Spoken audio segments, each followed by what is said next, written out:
కార్మికుల ఐక్యత వర్ధిల్లాలి కార్మికుల ఐక్యత వర్ధిల్లాలి కార్మికుల ఐక్యత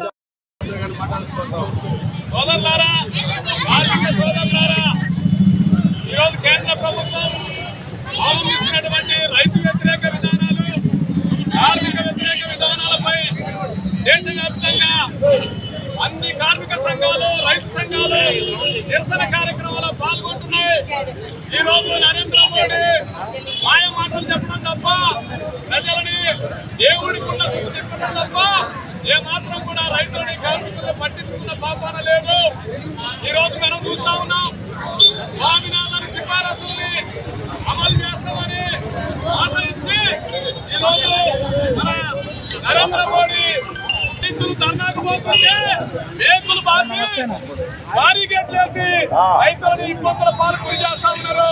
అటువంటి దుర్మార్గుడు ఈ నరేంద్ర మోడీ రాహుల్ గాంధీ గారు చెప్పిండు మేము అధికారంలోకి రాగానే స్వామినాథన్ సిఫారసులను అమలు చేస్తామని రాహుల్ గాంధీ గారు మాట ఇచ్చారు. కార్మికులకు న్యాయం జరగబోతా ఉంది. మనం అందరం ఐక్యంగా ఈ నరేంద్ర మోడీని గద్దె దించేంత వరకు అందరం కూడా ఐక్యంగా ముందుకు పోవాలని ఈ సందర్భంగా రైతు సంఘంగా అందరినీ కోరుకుంటూ నాకు ఈ అవకాశం ఇచ్చిన పెద్దలందరికీ ధన్యవాదాలు తెలియజేస్తూ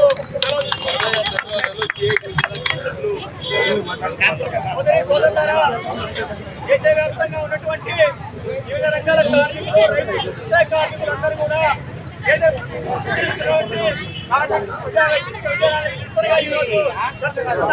లక్షలాది మంది వచ్చి ధర్నాలు రాస్తారోకలు చేస్తున్న పరిస్థితున్నది. దేశవ్యాప్తంగా బంద్ జరుగుతున్నదంటే మోడీ ఏదైతే అధికారులకు వచ్చే ముందర ప్రకటించాడో వాటిని అమలు చేయమని కోరుతున్నాం. రెండోది 3 నల్ల చట్టాలు తీసి వాటిని రద్దుపరుస్తున్నామని చెప్పాడు 13 నెలల పోరాటం తర్వాత. వాటిని అమలు చేయట్లేదు. ఇలా వ్యవసాయాన్ని కార్పొరేట్ శక్తులు గొప్పచెప్పేటటువంటి పద్ధతుల్లో అమలుస్తున్న విధానాన్ని ఖండిస్తూ దేశవ్యాప్తంగా ఇలా పోరాటాలు జరుగుతున్నాయి. ఢిల్లీ దేశ రాజధాని నడిబొడ్డున ఈరోజు 5 లక్షల మంది రైతాంగం వచ్చి పోరాటం చేస్తున్న పరిస్థితి. ఇకనైనా మోడీ ఏమాత్రం ఒక రాజకీయ విధానం ఉన్నా భారతదేశ పౌరుడిగా ఒక ప్రధానమంత్రిగా దేశంలో 140 కోట్ల జనానికి సమానమైనటువంటి ప్రధానిగా ఉండాలని కోరుకుంటూ రైతాంగ సమస్యలు పరిష్కరించాలి. స్వామినాథన్ కమిషన్ ఆయన ఏ విధంగానైతే అమలు చేస్తామని చెప్పిండో స్వామినాథన్ కమిషన్ తప్పకుండా అమలు చేసి ఈ దేశంలో భారతదేశ వ్యవసాయాన్ని కాపాడాలని మేము డిమాండ్ చేస్తాం. భారతదేశంలో మద్దతు ధర అమలు చేయకపోవడం ఫలితంగా 17 కోట్ల రైతు కుటుంబాలు ప్రతి ఏటా 4 లక్షల కోట్ల రూపాయల ఆదాయాన్ని చూసుకుంటున్నారు.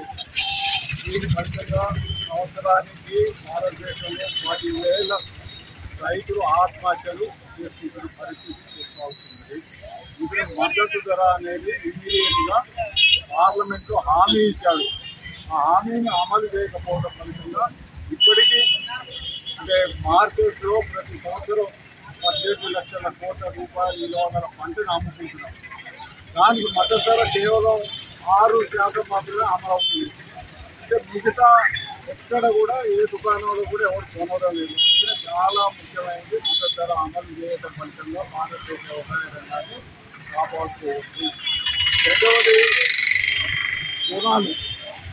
మొత్తం తెలంగాణలో డిఫాల్టర్స్గా ఉన్నది ఏ స్టేట్లో అంటే తెలంగాణలో. ఎందుకంటే రుణమాఫీ చేస్తారని చేయకపోవడం ఫలితంగా రైతులందరూ రెన్యువల్ చేసుకోలేదు, పే చేసుకోకపోవడం ఫలితంగా ఈ 28 రాష్ట్రాలు కూడా డిఫాల్టర్స్ ఇక్కడే ఉన్నారు అనేది పెద్ద ఎత్తున ప్రచారం జరుగుతుంది. ఇది సరైనది కాదు.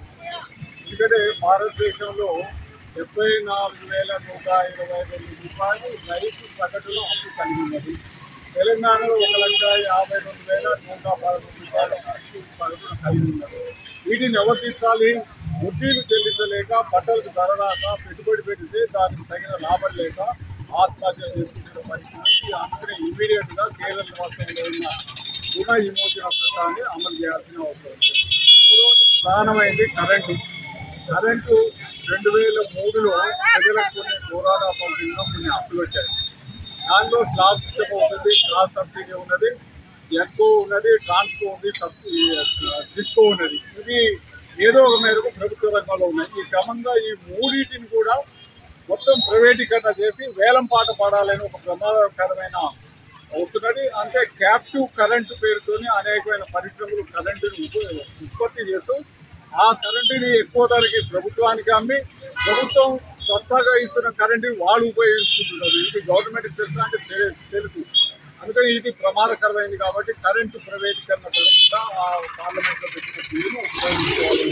ఈ 3 ప్రధానంగా రైతు సంఘాలు డిమాండ్ చేసి ఈ ఉద్యమాల్లో ప్రధాన భాగస్వామ్యం.